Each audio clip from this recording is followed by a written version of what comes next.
Hello dear students, welcome in our channel. आज मैं आपको एक्टिविटी शीट यानी कि गतिविधि पत्रक और जो SCERT के द्वारा इशू किया गया क्रम संख्या नंबर 8 जो 25 तारीख की है, ठीक है, जो क्लास 6 से 8 क्लास के सभी स्टूडेंट्स के लिए। और आपको कॉपी पर कैसे करनी है मैंने आपके लिए स्पेशली किया है, आपको दिखाता हूँ। देखिए, आपके लिए मैंने कॉपी पर ही करके दिखाया है ताकि आप उसको किस तरीके से नोट करेंगे आपको किसी प्रकार की कोई प्रॉब्लम ना हो। ठीक है, पहले थोड़ा सा मैं समझा देता हूँ, फिर आपको ये पूरा PDF दिखा दूंगा। ठीक है, देखिए यहाँ पर आपको एक पिक्चर दे रखी है। ठीक है, तो ये कह रहा है कि आप जानते हैं कि गणतंत्र दिवस प्रतिवर्ष 26 जनवरी को मनाया जाता है। इस दिन 1950 में भारत का संविधान यानी कि नियमों की किताब लागू हुआ था। तो इस पिक्चर को हमने देख लिया। उसके बाद यहाँ पर बोला गया चित्र में कौन सा राष्ट्रीय पर्व मनाया जा रहा है।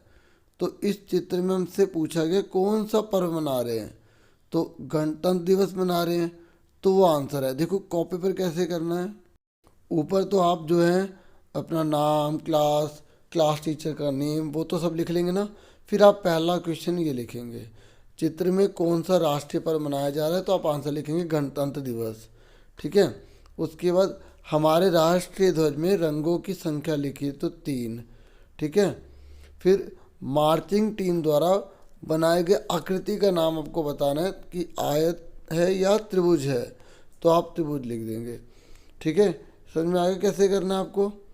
ठीक है, क्योंकि आपको आसानी हो इसलिए मैंने स्पेशली आपके लिए पेजेस पर लिख के दिखाया है। बाकी आपको एक बार ये शीट भी दिखा देता हूँ। ठीक है, क्योंकि इसमें ना कुछ चीज़ें ऐसी हैं फिर ऐसे तो बच्चों को नोट करने में प्रॉब्लम होती है, इसलिए मैंने पेजेस पर लिख दिया है। ठीक है, होप आपको ये चीज़ अच्छी लगी होगी। ठीक है, उसके बाद हमसे पूछा गया था कि यहाँ पर एक आपको ध्वज दे रखा है। ठीक है, कैरस में रंग भरिए। तो जब आप ये पहला, दूसरा और तीसरा क्वेश्चन कर लेंगे ना, फिर आपको एक फ्लैग बनाना है। ठीक है, तो आपको पता है इंडिया का फ्लैग जो है उसको आपको बनाना है। तो यहाँ पर जो है ना आप ऑरेंज कलर भरेंगे। सुन रहे मेरी बात, और ऑरेंज कलर आप भर देंगे यहाँ पर।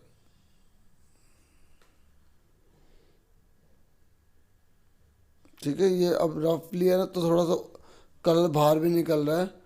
ठीक है, और यहाँ पर आप जो है वो ग्रीन भर देंगे।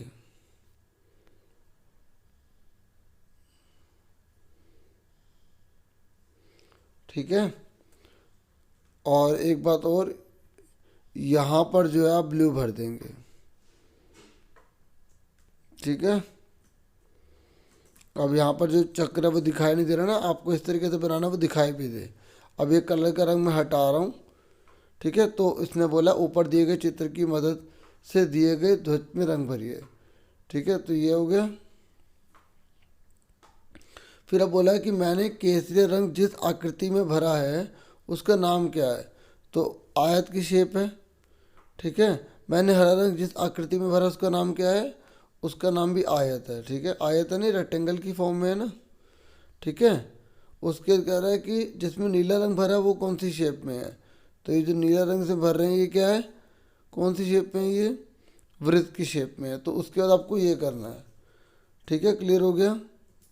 ठीक है, ये मैंने करवाया आपको। ओके, ठीक है, ये देखो यहाँ पर हमारे झंडे है ना यहाँ पर, तो कह रहा है इसको देख कर करना है। तो मैं इसलिए आपको इस शीट भी दिखा रहा हूँ, एक्टिविटी शीट, और अपना PDF भी, ताकि आपको किसी प्रकार की प्रॉब्लम ना हो। अब आप आगे देखिए। देखिए, ये करने के बाद हमको जो चित्र दिया हुआ है, जैसा कि आप देख सकते हैं मैंने बना दिया है। ठीक है, आपको भी कॉपी पर बनाना है, अच्छे से बनाना। ठीक है, ये एक आइडिया देने के लिए मैंने बना दिया है। और हमें क्या बोला गया है मैं आपको दिखाता हूँ। हमें बोला गया है कि इसको आपको मनपसंद आपको रंग भरने हैं, वर्ग में, आयत में, वृत्त में और त्रिभुज में अपनी अपनी मर्जी से कलर भर देना। और ये कह रहा है कि वृत्तों की संख्या, आयतों की संख्या, त्रिभुजों की संख्या, वर्गों की संख्या को गिनना है। ठीक है, ये लास्ट क्वेश्चन रहेगा। तो वृत्तों की संख्या को हम गिन लेते हैं। ये कितने हैं? 1 2, ठीक है, 3 4 5 6 7 8 9 10 11 12 13 14 15 16, दो इसकी आंखें होगी ना, ठीक है, 16 हो गया, 17 18 19, ठीक है। और ऐसे ही 19 में एक ही हो गया 20, फिर दो आंखें हो गई, ठीक है, 22 23 24 25 26 और ये 27, ठीक है। टोटल 27 जो है वो वृत्तों की संख्या हो जाएगी। क्लियर हो गया आपको?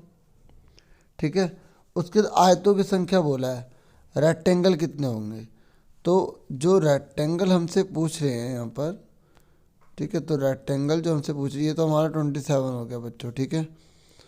तो रेक्टेंगल में हमसे पूछ रहे हैं, तो रेक्टेंगल देख लेते हैं कितने हैं। यहाँ से शुरुआत करते हैं, पहले 1 2, ठीक है, इस वाले को नहीं लेंगे क्योंकि ये एक पैरेललोग्राम बन रहा है, ठीक है। तो 2 हो गए, 3 4 5 6 7 8 9 10 11 12, यहाँ तक क्लियर हो गया। 12 के बाद आप देखेंगे यहाँ पर भी है 13, और इन दोनों को मिलाकर क्या हो जाएगा 14, ठीक है। 14 हो गया, 15 हो गया, फिर ये 16 हो गया, ओके, 16 का ये 17, ये हो गया 18 19 20, ठीक है। और यहाँ पर तो बनेगा नहीं, तो 20 तक, यहाँ तक आपको क्लियर हो गए, ठीक है।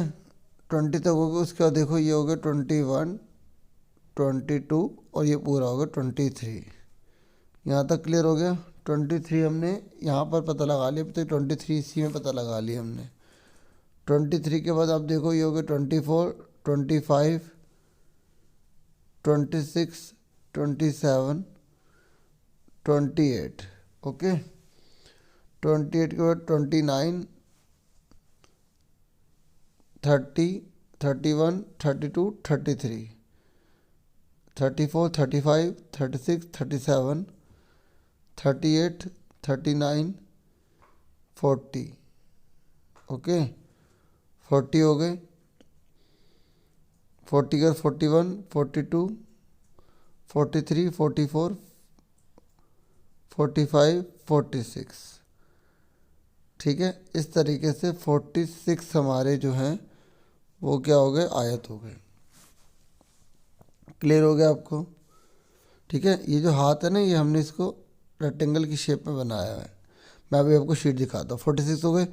त्रिभुजों की संख्या देखिए, त्रिभुज कितने हो गए, एक ही हो गया और दूसरा ही हो गया, तो दो ही त्रिभुज हैं यहाँ पर, ठीक है। और कोई तो त्रिभुज यहाँ है नहीं। उसके बाद वर्गों की संख्या बोला तो 1 2 3 4 5 6 7 8, बाकी और कोई वर्ग नहीं है क्योंकि ये रेक्टेंगल की शेप में ही है, ठीक है। तो ये 8 आ गए। इस तरीके से हमारा ये पूरा क्वेश्चन हो गया। उसके बाद आप लास्ट में ये कर देंगे, ठीक है, ओके।